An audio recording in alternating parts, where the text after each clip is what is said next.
We are back. Yo.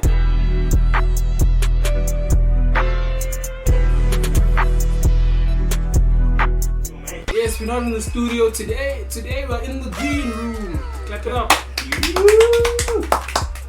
Yes, sir. So Brian and Andrew humbles girls with irrationally high self-esteem, and I'm sure y'all have encountered females like that in your life. I can already tell the gold in white. Oh yeah, you can see. That one you can see. She looks like she's got ego is Ego's gone. out of here, and I don't know who's stroking it. Yes, man, let's see what. Hey, let's get into it. Get into it, bro. How do you think men treat women who they think they are settling for? Do they treat them well, or do they tend to treat them poorly? Poorly. Yeah. Mm-hmm. Do you have an answer? It's so tough because we're talking strictly based on looks, and it's like really. Where did that come from now? Okay, you know what? I'll give a benefit of the doubt. We're watching a podcast clip. We might be missing some context. We might be. Maybe that's what they were discussing earlier. You know, like if you're mid, my consideration. I mean, if we're solely looks, then that's fine. Yeah, we're but still talking about that. I don't know. I think they treat them similar to how they treat themselves. Well, I mean, we have a woman here who said her treatment totally changed when she became even more the guy there, physically the way he's attractive. looking at her, He's actually like that's that look of. I think he's even like he's carving her like facial expression after she said that. Like, are you standing on that, bro? Standing on like, that? are you joking? You have to be joking. There's no ways. Yo, that's a crazy statement. Taking her anecdotal example here, I would say this equally applies to women. Yeah. Women treat men who they're more attracted to better than they treat men who they're less attracted to. Facts. Yo, facts, bro. Stone cold. No Facts. I even have a story for this, but facts. Going to treat the men who are actually in your league. You're going to just outright reject them. You're going to ignore them. Or if you do end up in a relationship with them, you're going to view it as settling. And invariably, you're not going to treat them very well. Not in all instances, of course. I'm not saying all women are inclined to treat people. That's true, bro. So you see, ladies have this thing where like a squad, right? There'll be someone who's clearly like anyone can see you're a 2 out of 10. But they'll speak on her like she's like the next coming of Kim Kardashian, next coming of Beyonce, like, Rihanna, at her peak. They hype up that person to a point where their ego thinks that they're that person. Exactly, and what this guy's trying to say is that actually ends up hurting them because now the ego goes. Then when a guy who's actually also a 2 out of 10 comes and says, "Hey, what it is? I see spooky, bro. Wouldn't they say me? What are you talking about, bro?" So I get what he's saying, and now you end up miserable and not finding people because you keep batting the oaks who you're supposed to get with, bro. Worse off, but it occurs to me that we do tend to treat people differently based on our sense of how attractive they are. If you settle for somebody, you might do less for them. You might not treat them as well. Sure, that's fair. I think a lot of it for girls too is like a lot of attractiveness. I know we're talking solely based off looks, but a lot of attractiveness is from personality. I've seen guys that I like know that before I get to know them, I feel like they're not very cute, they're not that good looking, but once you get to know them, their personality can completely change. And I'm notoriously known to go for guys that the rest of my friends don't find very attractive, but solely because of their personality. You might be telling the truth, but you could never know. That's all made, right? Or wait, are you asking? Or no? Yeah, so were they still 6'3", but they weren't good looking, but their personality not was necessarily. I mean, good? I thought you only dated 6'1" and above. Oh, my height. Coach out in our eyes. 6'1"? Yeah. Yeah. I mean, height's a big thing, but I think that their personalities are more like the thing that gets them across for me. If a guy's funny and like holds himself with confidence and stuff, it goes way further for Are me. all men funny? And what percentage of men do you think are funny? And what percentage of men hold themselves with confidence or have charisma? Probably pretty high amount, but I think there's a fine line. before she answers, bro. Like, yo, bruh. What is she saying? She's not saying anything, bro. She's saying a whole lot of nothing. He literally asked her, But you do date guys that are higher, are taller than you, and she said yes, height is a big thing. So isn't that appearance? It's appearance. So where does personality enter by my height? That's physical appearance. It doesn't. So what is she talking about? Aye, bruh. Between confidence and charisma and like ego. Sure, these are all different things, but Yeah. I would say that. Oh, sorry. Go ahead. well, I mean, I was just going to say, I agree that men can make up for deficiencies by having outstanding personality, humor, etc. They can make up for it. I still think some component of physical attractiveness needs to be there, Yeah. but yes. Hey, bruh. I don't care what anybody says, bro. Like, you're lying if you tell me no. You are attracted to the person. That makes you go up to them, bro. You're attracted to the looks, to the appearance, not to the personality, bro. You don't talk to that guy because he look nice. Yeah. Not because, that guy, he looks funny over there. Let me... What? No, bro. I'm tired of this thing of saying I've dated for personality. Yes. It's nonsense, bro. His biceps were insane, but he was just stupid. Not big into It really does matter. My first boyfriend, he actually was ugly. He was not attractive. People tell him all the time, how the hell were you able to get Kishwan? He says, my personality. And it's true. No, it's not true. He was a conservative. No, I was like 17. Oh. He's in prison now.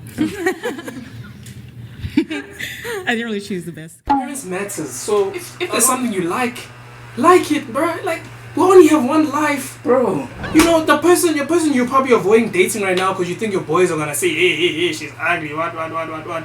She can end up moving away and then get married next year. Yeah. You missed out on that chance. If you like something, you find in your heart that yes, I fuck with this thing. Go for it.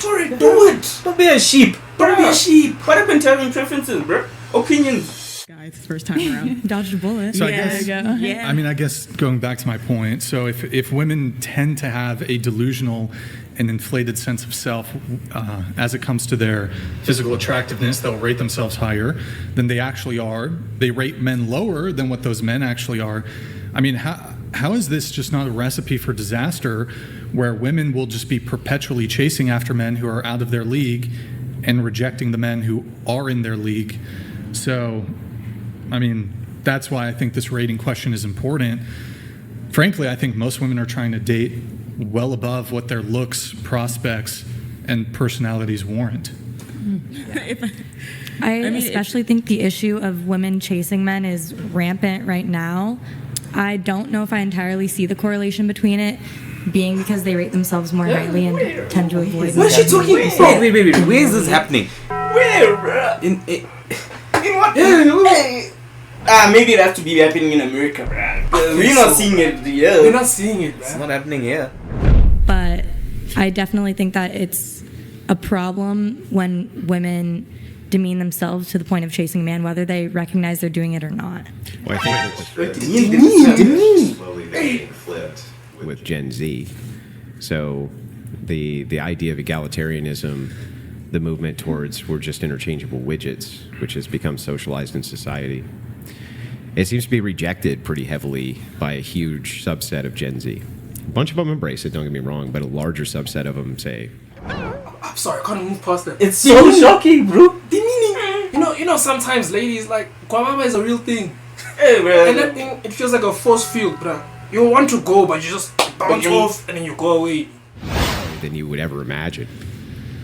And so they seem to look at this and go, it's demeaning to watch you know, it's a team reaction. if you really think we're equal, and you really think that you're awesome, and you can pay for the fucking dates, and you can fuck off. And There you go, bro. It seems to kind of reverse the script. There's right Red now. Bull, bro. We're waiting for you.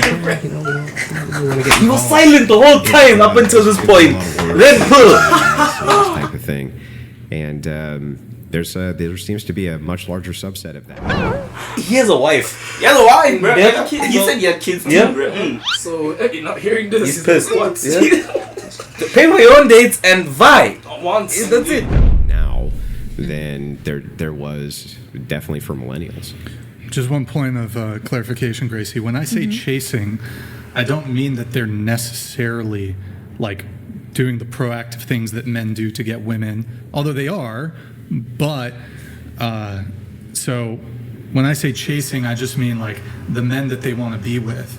So the man could still be taking initiative because men will shoot their shots with women below their league. But all the time will view this purely sexual interest and think that this is somehow equating to like long-term romantic interest. That's flipping true, bro. So maybe the reason why a lot of men shoot below their league is because it's guaranteed the lady's gonna see that, yo, I got me gold here, and she's gonna take care of that gold like an egg. Now you go to a baddie, been getting gold. Baddie knows, Baddie knows who she Where's the is. other gold I got yesterday? Ish. Damn. I don't know. No, by the one, yo, okay. It's actually a weird vice versa thing, bro. Yeah. Shit. And so a really attractive guy might pursue a woman who's less good looking than him. Doesn't mean that she'll ever get commitment or anything like that. That's why women often complain about boys and the like, because there's just a differential there, and you typically don't hear men complaining about, well, I slept with her once, and then, I mean, look, there's some women who do this, but I slept with her once, I wanted more, but she didn't. Some women do this, but it's not a common complaint among men. And the differential is, so as a man, if we can sleep with a woman, there's a very high likelihood we can get her in a relationship. It's not clear to me if the reverse is the same. It's not clear to me if a woman, just because you can sleep with a guy, that you can, with certainty, get him into a relationship if that's your goal. Yeah, that's true. Doesn't that make sense though, based on what you just explained? So like a guy, But give me mine is yellow top. She's slow. girl, but thinks he could get her in a relationship. Is that what it is? But then it's not the same. for the Yeah, woman? like as men, if Yeah. we can sleep with you, if we want a relationship, there's a pretty good chance we can get that girl in a relationship. Right. It's not clear to me if a girl sleeps with a guy that she can, in all instances, get the guy in a relationship. I think that's fair. Does that Yeah. parse for you? Like, Yeah. so for example, if a guy's trying to get laid, Yeah. like he just wants quick sex, Yeah, it doesn't he'll lower his matter as much, standards. sure. Whereas women, if they want to just get sex, they'll actually typically, they're not going to lower their standards looks wise. They're going to raise their standards looks wise. They're going to be like, well, if I just want casual sex, I want it to be the hottest guy I can get it. Whereas for a relationship, they might recognize, well, I can't get that hot guy into a relationship because he just wants sex. So I have to be more realistic when it comes to the physical attractiveness of a long-term partner. Does that make Yeah, that's sense? fair. But Most women will identify themselves at an outrageously high number, 8, 9, 10, something in this category. But I don't think that they're being honest. And when you start to reduce why they're not being honest, you start to recognize these kinds of patterns, that it has more to do with how I feel, more to do with how I want to present, more to do with that than how they actually think they rate compared to other women. Right. So then, if that's the case, I don't know that everyone would delusionally go after the most attractive guy. Does that make sense? Right, but that would make our point for us. It'd be saying, Sure. so if you weren't going after the most attractive guys, but you're going for whatever was in your league, then this idea that you were a 10 and amongst the most beautiful on planet Earth clearly can't be the case. It's true, bro. Because if the girl wants to do that thing of, nah, just for the night, I want to have some fun. Because it's just for the night, she wants to go for someone out of her league. She'll probably go there and try to talk to the guy. The guy be like, Like, who are you? do you guys know this girl? Nah, dog. They vibe. Bye. Rejection, just like that. The guys who see themselves up there and then they see a girl who's like 4 and below, telling you, bruh, they'll treat you like a sheep, like a thing, a cow. Like, Yeah. like They'll treat you like a piece of meat, livestock, basically. bro. Yeah. I'm telling you. Save yourself some mental health issues and don't do that. Don't Honestly, because that'll finish your your confidence. It'll finish your confidence. It'll finish the way that you look at yourself. And self-esteem is gone. Don't do that to yourself, Don't do ladies. that, bruh. It's gonna be detrimental in the future. Yeah. It's not worth it at all.